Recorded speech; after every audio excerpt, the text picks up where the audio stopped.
El 9 de diciembre de 1986, un grupo de 12 personas se bajó de 4 taxis a las puertas de la editorial Kodansha en Tokio y asaltaron la redacción de la revista Friday.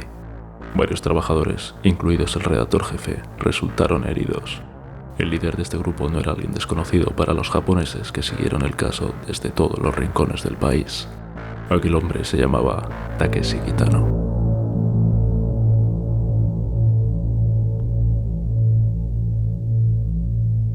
Takeshi había crecido en el barrio de Adachi durante la posguerra, siendo hijo de un padre que solía gastar el poco dinero que ganaba en alcohol y del que se sospechaba que llevaba la vida de un yakuza retirado. Al niño le gustaba el béisbol y el boxeo, y se relacionaba con integrantes de los sindicatos del crimen organizado de su barrio, a los que recuerda como educados y preocupados por el devenir de los niños como él. Muchos de estos, amigos suyos, acabaron entrando en ese tipo de grupos, aunque gracias a su madre, él lo evitó. Dejó los estudios universitarios para buscar un camino en el mundo del espectáculo, donde formaría un dúo cómico del que sacaría el apodo de Beat Takeshi, ya que solía frecuentar locales de jazz. Es durante esta etapa cuando algunos yakuza locales le invitan a acompañarles para beber o pasar la noche en restaurantes y bares, donde puede observar sus comportamientos, su manera de actuar. A partir de ahí, sus apariciones en televisión y algunas películas le dieron la oportunidad de crecer por encima de sus expectativas, de convertirse en quien quisiera ser. Es al final de estos años, antes de cumplir los 40, cuando sucede el incidente de la revista Friday. Los rumores de su relación con un estudiante 18 años más joven que él llevó a un reportero a intentar conseguir un testimonio grabado de la chica. Esta, rehuyendo al periodista, forcejeó con él y acabó sufriendo lesiones que tardaron en curar varias semanas. Esto enfureció a Kitano, quien llamó a la redacción pidiendo explicaciones.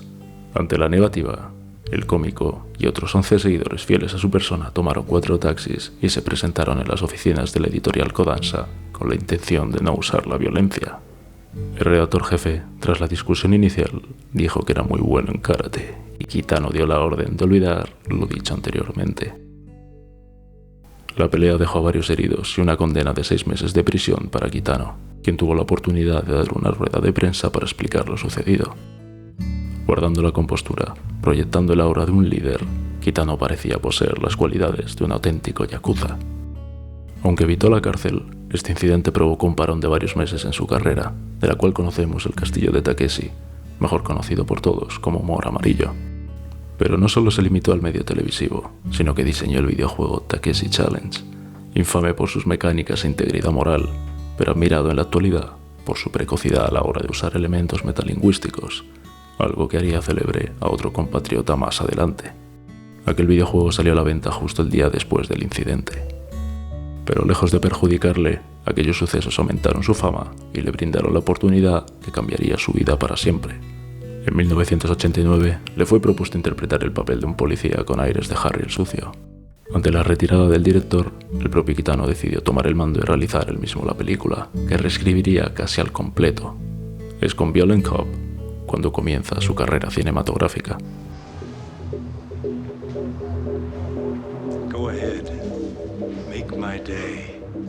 Su filosofía de rodaje y dirección dejan comprobar desde muy temprano que no había recibido una formación que le permitiese hacer cine como tal. La realización es sobria, austera y de composiciones muy limitadas. Él prefiere centrarse en la edición, en el montaje, y graba pocas tomas en las que confía que sea lo espontáneo lo que les añada valor.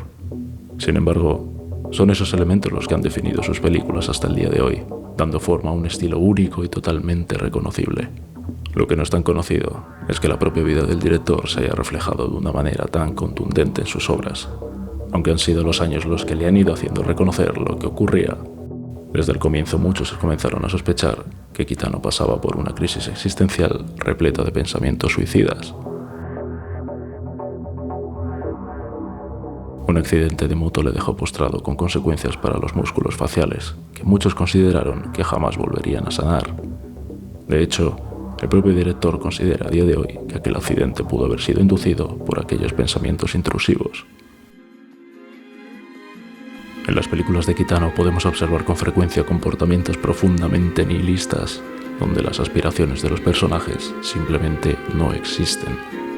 El mundo de violencia donde se desenvuelven no deja lugar a la motivación o los objetivos, sino a la claridad mental que otorga la ausencia de propósitos. que otorga la certeza de que el fin no es sino un disparo que detiene la música, que no es más que un corte a negro. De ahí que la actitud de los personajes que interpreta el propio Kitano siempre mantenga la misma sobriedad y pasividad ante la violencia y el crimen. Es este estoicismo el que plantea el gran contraste en sus películas. Con Sonatin esto es llevado mucho más allá, y los juegos rutinarios son alegóricos a la vida de yakuzas que viven sus personajes. Por eso, cuando quieren entretenerse, buscan inconscientemente actividades que les hacen sentir bien, aunque éstas saludan directamente a su existencia violenta. Pero este otro tipo de yakuza también experimenta la reflexión y la soledad.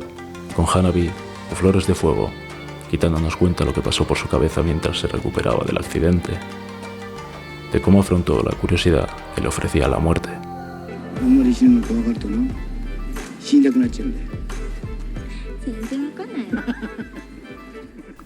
Esta película, galardonada en Venecia en 1997, le permitió ser visto como un director serio por primera vez para sus compatriotas, hasta entonces críticos con su obra. En esta película están expuestas pinturas del propio Kitano, quien encontró este pasatiempo durante su rehabilitación y funcionan como catalizador de los pensamientos del personaje en cuestión. Sin embargo, el protagonista se enfrenta a la muerte mediante la enfermedad de su mujer y la pasada pérdida de su hija, dejando un espacio en paralelo para el otro tipo de reflexión.